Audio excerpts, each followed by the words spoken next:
Say hi, Livy. Hi, Livy. So, today I'm going to talk about trichotillomania in children. So, I myself have had alopecia since I was a little girl. And this is my daughter, Livy. Say hi, Livy. Hi. Say hi, everybody. So, when Livy was just 1 year old, we noticed, if you sit on your bum, baby, I'm going to show them your hair, okay? Yeah. I noticed Livy had two little spots on each side of her bangs, I would say, that were very thin. So they weren't bald spots, but they were thin. And because I started with alopecia when I was 3 years old, I thought that maybe she had the early signs of alopecia. So I had mentioned it to her pediatrician to keep an eye on it. Bye. Then Bye. Not yet, we're still talking. We're gonna show them your hair. So we hired a live-in nanny to help us when Livy was about 1.5 years. And the nanny had noticed that Livy had little strands of hair in her diaper, like in her poop. So that's when we realized that Livy was eating her hair. So the thin spots on both sides of her head were actually from her pulling out her hair and eating it.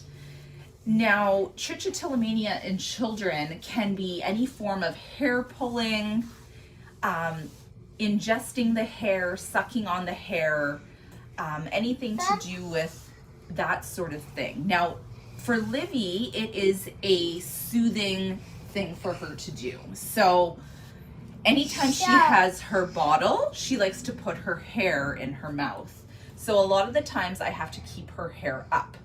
So there was one point where she had ripped out all of the hair in the front of her head. So as you can see right now, I had to cut some bangs into her hair because right here, she has ripped out all of her hair, and same thing with the other side. Okay, so I had to put some bangs in there. Actually, this was just very thin pieces of hair, just to make it look a little bit more fuller in the front for her. But as you can see, her hair actually starts from here. So this is, she's ripped out all of that part. So I'm gonna show you what happens when at nighttime, when I give Livy her bottle, or even during the day when she's, you know, watching TV. Okay, Miss Livy, let's show them what you do, okay?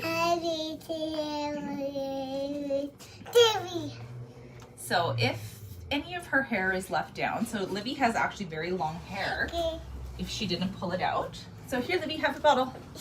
No. Yeah.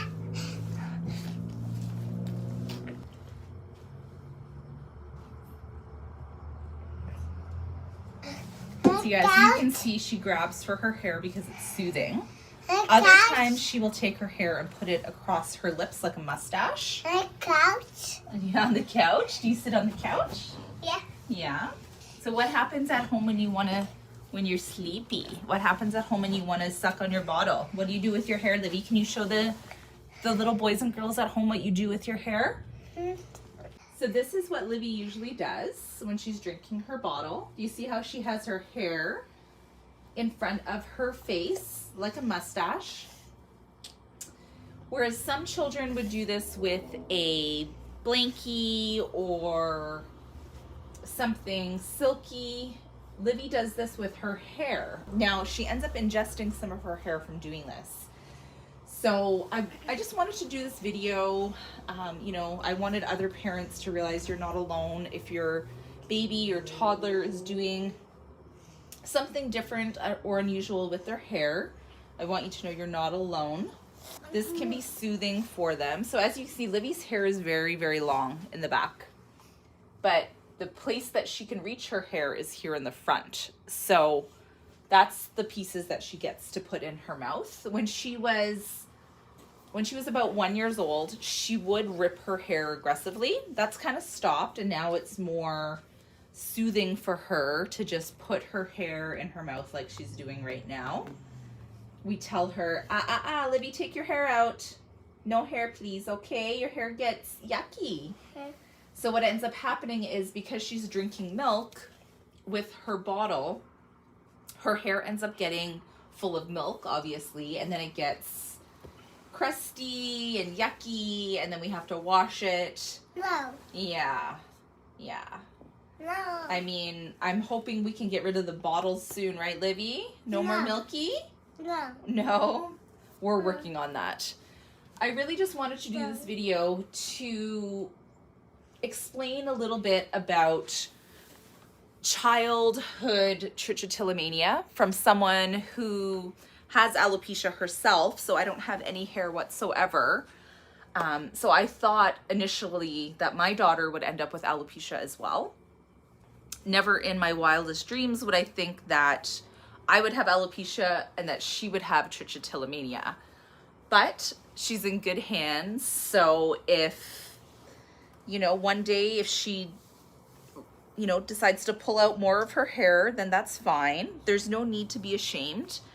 It is, even though I'm not a doctor, I understand a lot about trichotillomania just from my own clients and my own daughter. It's a psychological condition where they feel the urge to pull. They feel the urge to touch their hair, to pull it out. It's like a stress relieving thing.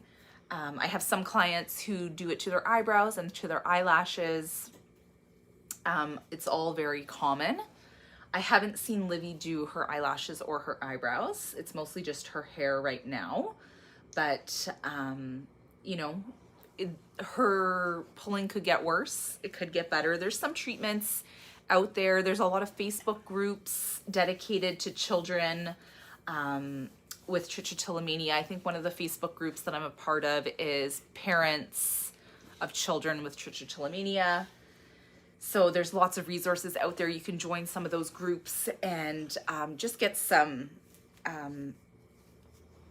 tips and tricks on what other parents do. Something that we do for Livy at night is in all of her onesie sleepers, my neighbor has sewn in little mittens into her hands. So it's sewn into her PJs so she can't get her hands out. And that really, really helped with her pulling the hair. But she's still able to, you know, put it in front of her face like she does. I try to put her hair up all the time so it's not tempting for her to touch her hair. So either pigtails or a ponytail, especially at night. But, you know, this is Livy, and we love her no matter what she does with her hair. And she's beautiful. No. You're so pretty. No. Yes, you're so pretty. So if your child is going through something similar, you know, don't stress too much about it. Obviously, talk to your pediatrician. We did have some x-rays done of Livy's belly just to make sure that she didn't have any hairballs in her stomach. So when you ingest hair especially, you can form kind of hairballs in the stomach. So our pediatrician sent us for some x-rays on her belly and she didn't have any hairballs, which is good. If your child doesn't eat the hair and just pulls it, then you obviously wouldn't need to do an x-ray of the belly. But we did with Livy. Yeah. Yeah. Can you say thank you for watching? Bye. Bye. Thank you guys so much for watching. If you have any questions about trichotillomania in your child or your toddler or infant, you can please put the comments down below. I'll try my best to respond to them, and make sure to reach out to some of those resource Facebook groups for other parents going through the same thing that you're going through. And if you're an adult going through this, there's tons of resources as well for adults. I wish everybody a beautiful day. Thank you so much for watching. Bye guys. Bye.